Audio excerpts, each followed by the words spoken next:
want you to share about that, the early stages, how you guys met. Yeah, absolutely. Well, I never thought that this would be my reality, but I actually met my husband at church, which, you know, you just fantasize about how am I going to meet him? And for me, it was so many Hallmark movies trying to set me up in a certain way. Yeah. When the Lord's like, will you just let me take control of your love life? Oh, wow. If you believe truly that I've created your life from the beginning to the end, why don't you trust that I have this area too? And so that was a big area of surrender for me to let go of. And little did I know, we were on the same worship team, and he was right in front of me for months.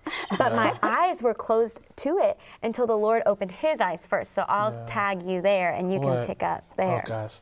No, I think the reality for me was I was walking through a season of loneliness, but it wasn't like a bad season of loneliness. It was a season of loneliness where the Lord set me apart.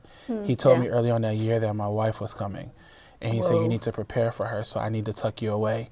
So first thing, as a man, you know, the Bible talks about he who findeth, you know, and I'm like, I got to be active, Lord. I got to be active. Like, I can't be active if I'm tucked away.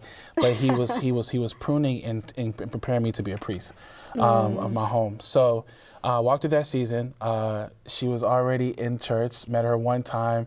It was cool. And I literally was like, oh, she's nobody I could ever date. Like, she's just too Jesus. That's how he described me, was Jesus. I was like, Jesus. Yeah, she just loves him so much. She's She's like, don't you just love Jesus? And I was like, yeah, I do. You know what I'm saying? But my walk of life was different than hers. But I didn't know the bubbly side of who she is and how she walks and talks and loves everyone. That's just naturally who Georgia is. Yeah. You know, when she gets sad, it's like, are you really sad?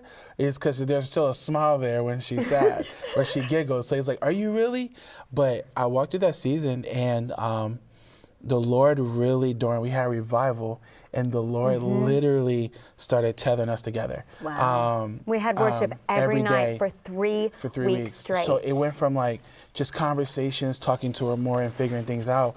And I had to navigate through that. And I was like, oh, this will be a great friend. And I said to the Lord, I said, even if this is not the person I'm supposed to be with, and you just want me to learn how to have a godly female friendship, you know, to prepare me for my wife, I know